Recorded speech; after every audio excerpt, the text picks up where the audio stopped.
रामकृष्ण हरी मंडळी, आज आपण पितृपक्षात येणारी इंदिरा एकादशी व्रताची माहिती देणारा व्हिडिओ घेऊन आलो आहोत। एकादशीचे व्रत केल्याने पितरांच्या मुक्तीसाठी हे व्रत केले जाते, त्यांच्या आत्म्याला शांती मिळते। पितृपक्षातील एकादशीला इंदिरा एकादशी असे म्हणतात। या एकादशीला इंदिरा एकादशी असे म्हटले जाते। या एकादशीला भगवान विष्णूची मनोभावे सेवा करावी, पितरांचे स्मरण करावे, व्रत करावे। इंदिरा एकादशी 28 सप्टेंबर रोजी शनिवारी आली असून एकादशी व्रत हे भगवान विष्णूला प्रसन्न करण्यासाठी केले जाते।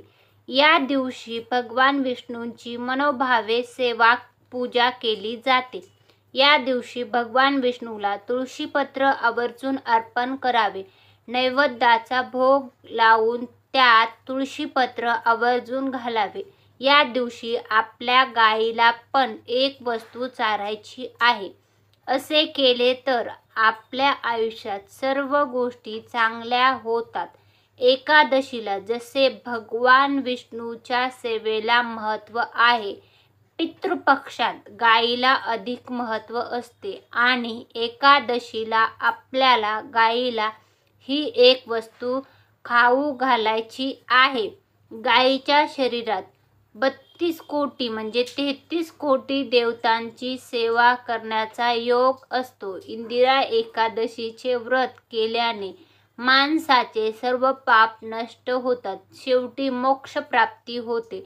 इंदिरा एकादशीचे व्रत केल्याने भगवान विष्णूला आशीर्वाद, आपल्याला सर्व सुख प्राप्ती होते। एकादशीच्या दिवशी गायीच्या पूजेला देखील अधिक महत्त्व आहे। गायीला कामधेनू असेही म्हटले जाते। एकादशीला तुम्ही गायीची पूजा जरूर करावी। एकादशीच्या दिवशी तुळशीला पाणी घालायचे नसते किंवा तुळशीपत्रही तोडायची नसतात, परंतु एकादशीच्या दिवशी भगवान विष्णूला तुळशीपत्र आवर्जून अर्पण करायचे असते। त्यासाठी आपण एकादशीच्या एक दिवस आधीच ते तोडून घेतले पाहिजे। एकादशीच्या दिवशी माता लक्ष्मीच्या रूपात आपण तुळशीची पूजा करत असतो, परंतु पूजा करताना तुळशीला स्पर्श करायचा नाही। दिवा, हळद, कुंकू, अगरबत्ती, साखर अशी पूजा करावी। गायीला तुम्ही चपाती, गूळ, तूप, मध असे खाऊ घालायचे आहे। गायीला कुंकू, हळद, तांब लावायचे आहे। तुम्ही गायीला काळे तीळ पण खाऊ घातले पाहिजेत। असे केल्याने गौमाता तुम्हाला सुखाची बरसात करते,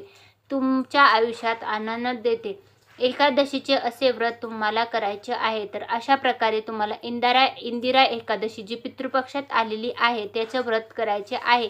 तर तुम्हाला ही संपूर्ण माहिती कशी वाटली ते कमेंटमध्ये नक्की कळवा। व्हिडिओ आवडला असेल तर व्हिडिओला लाईक आणि कमेंटमध्ये रामकृष्ण हरी लिहायला विसरू नका व अशाच प्रकारचे माहितीपूर्ण व्हिडिओ पाहण्यासाठी आपल्या चॅनलला सबस्क्राईब करायला पण विसरू नका।